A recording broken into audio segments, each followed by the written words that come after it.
And well, for more on this, we are now being joined by Yusuf Mawari, who is a journalist from Sana'a.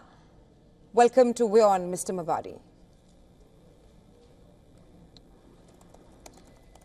Hey, how are you? Right, hi. First up, there are reports of massive damage caused by US bombings in Yemen over the last several days now. The airstrikes between US and Yemen-backed Houthis have now entered its 12th consecutive day. How long do you see this continuing as of now? And perhaps do you see that the Houthis eventually will cave in amid all this devastation caused by the US? On the contrary, I think if anything, if history has taught us anything, it's that the Ansar Allah Houthis are going to continue their attacks. They're going to step up their attacks. And actually, according to history, it will be the US who's going to give up. It will be the US who will no longer bomb Yemen, because bombing Yemen and killing innocent civilians is just simply not going to achieve any of their military tasks. This is simply an attack against residential areas. It is residential areas that are being targeted.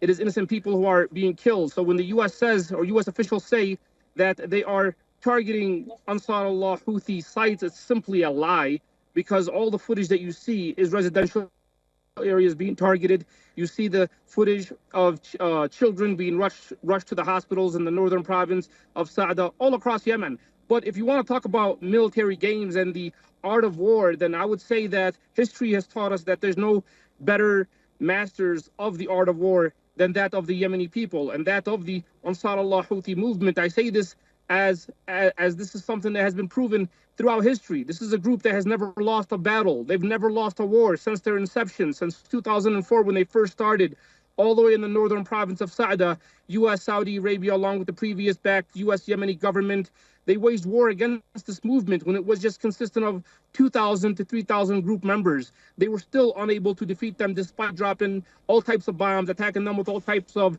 US manufactured weapons. They still were not able to defeat them. So I doubt that the Ansar Allah Houthis will lose now, when they have not just millions of supporters from within Yemen, but millions of supporters across the Muslim world and even across the entire globe. In fact, today there was a demonstration here in the capital, Sana'a. You had a lot of Americans and people from Europe and activists from different parts of the world. Even Nelson Mandela's son, he was here in the capital, Sana'a, standing with the Yemeni people, because the Yemeni people and this movement is standing for the Palestinian cause. It's standing against the oppression that's being perpetrated, as they view, by the Israeli regime. All right. All right, Mr. Mawari, you speak of how the Houthis will not stop. I have a two-point question. First up, do you think Houthis want peace at this point of time, as there is gradual progress towards a ceasefire in Gaza? And apart from that, you also mentioned that the US airstrikes are targeting civilians in Yemen. But I also want to bring your attention to the fact that the Houthis have been continuously targeting shipping lanes in the Gulf of Aden, with the ships of Israel and the US. What are your comments on that? Yes, so the Ansar Allah Houthis, the group's name is the Ansar Allah movement. This is a group that's targeting Israeli-linked ships in the Red Sea.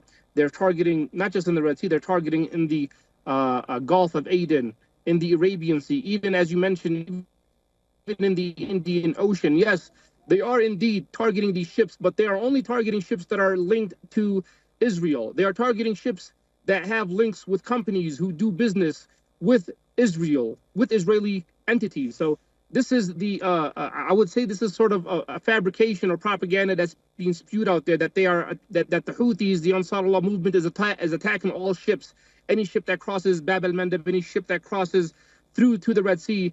Those ships are not being attacked. The only ships that are being attacked, as I mentioned, are those who have done business with the Israeli regime. And this is being enacted as a measure to force Israel, to pressure Israel to stop the genocide that they are committing against the Palestinian people. This is according to the Ansar Allah officials.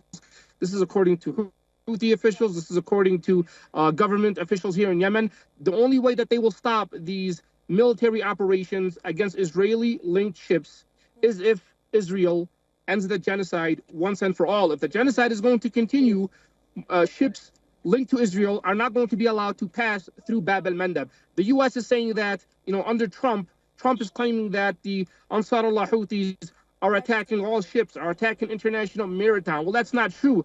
Ask Russian ships, are they allowed to go by? Ask Indian ships, are they allowed to go by Bab el-Mandeb? Yes, they are. And China, ships from China, shipments from all across the world are allowed to cross Bab el-Mandeb, except those that have links to Israel. Right, Mr. Mawari, but we have reports of the Houthis targeting US and Israeli ships at this point of time. But thanks very much for joining us and sharing your insights.